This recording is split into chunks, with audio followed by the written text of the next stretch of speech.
moving on to question number 1, which has come in here from Barbara. Hi there, Barbara. Thank you for being part of the amazing WigglyWorm community and for submitting your question.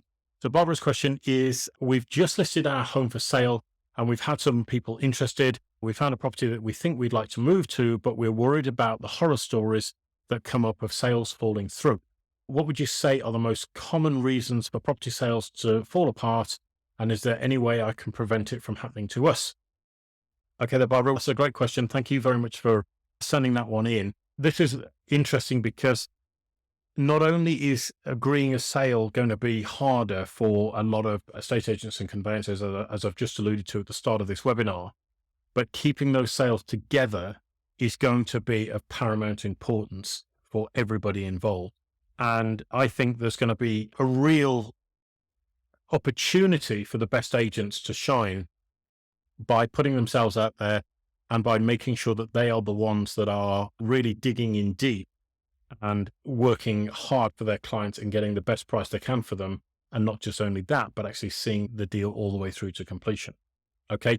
Now, in terms of the reasons why sales fall through, currently we're running at about a 1 in 3 scenario where 1 in every 3 sales falls apart, which gives you a sort of 2/3, 1/3 chance of your deal actually completing. But there are many reasons, and one of those main reasons will be anything to do with the property itself, i.e. the physical structural condition of the property. Are there repairs that need to be done? Is there maintenance issues that are outstanding? Are there any structural issues that need to be addressed? Are there holes in the roof, missing roof tiles, damaged rainwater goods, all that sort of thing?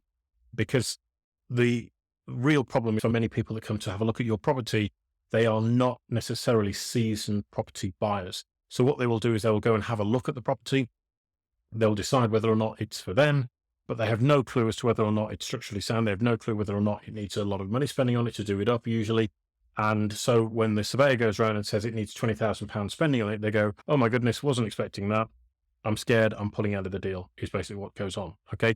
Same sort of thing can happen with legal title issues. Okay. That's why it's important to have a really good conveyancer look at the property before you put it on the open market. And also, one of the main reasons why we advocate having seller's packs done on properties up front, because you're collecting a lot more of that legal information early on in the process, which then helps to avoid any kind of issues raising their head at a later date, which obviously then becomes far more expensive to resolve. Okay. Other reasons why a property sale might fall through will become patently obvious as interest rates start to increase, which is buyers' affordability. Okay. So if there's any hiccups in their mortgage application, again, banks will get more and more cautious about lending.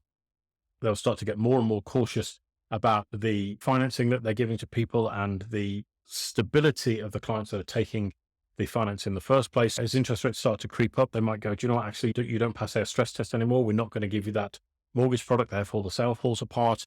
But that might not necessarily affect your property that you're selling, Barbara, but it might affect either somebody earlier on in the chain or later on in the chain from you. So remember, this is one of the peculiarities, if you like, of selling property in England and Wales, is that we end up with these chain situations, not all the time, but sometimes. And when you're selling property abroad, invariably those situations tend to be more sales to cash buyers, empty properties that can be sold very quickly, very short transaction, buy, sell, job done. Okay. The complications that you will experience, Barbara, as well, is another reason why I highly recommend having a protect your pocket policy in place. It's a cost indemnity insurance policy, which is there to underwrite your cost when it comes to instructing solicitors on the sale of your property and also instructing solicitors on the property that you want to buy. You need one of those policies in place because, God forbid, if the deal falls apart, you'll have incurred a lot of expense on surveyor's fees, mortgage application fees, solicitors fees, etc. You don't want to be paying that out of your own pocket to then have to pay the same costs again on the property that you're then going to buy because your deal fell apart or your sale fell apart, etc. So you desperately need your protect your pocket policy in place. And then finally, what I would suggest is that you work with competent professionals, such as your estate agent and your solicitor, to ensure all of your necessary checks and processes are completed upfront, early on in the process, and it becomes a much more seamless transaction all the way through. So I've thrown quite a lot at you there, Barbara. Hope you don't mind me sharing a bit of knowledge and information, But obviously, if you want to grab yourself a copy of Home Buyer Secrets, I'm going to suggest that's money well spent, to be honest with you. That will guide you a little bit more through the process than what I can do in a sort of 5 to 10 minute video here. But definitely get yourself legally prepared, get yourself in the best possible position that you can do with your property in order to be able to take that buyer or take that sale and get it through to completion as quickly as possible. Because the longer it goes on for, the higher the likelihood there is of the whole thing falling apart. And nobody wants that. Okay, Barbara. So hope that helps you. Really appreciate you sending the question in to us. And I'm wishing you all the very best of luck with that. If there's anything else that we can do, then obviously let us know. All right, Barbara, good luck.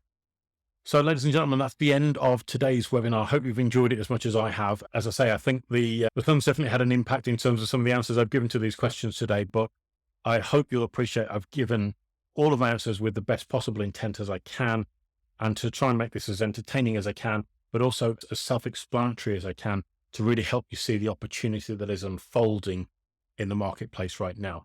We're here as WiggyWam every week doing these to try and help and support the industry as much as possible, and to help you make the changes that you need in your business, because times are rapidly changing. And if you're not moving with them, I cannot stress enough, it's going to get very tough and very difficult and far harder to weather the storm than it ever has been. So please heed my guidance. Please heed my advice. Reach out if you want some support. If you want to talk to me, if you want a copy of any of our books, come and talk to me. You can get in touch with us. You can send us your property questions, anything like that.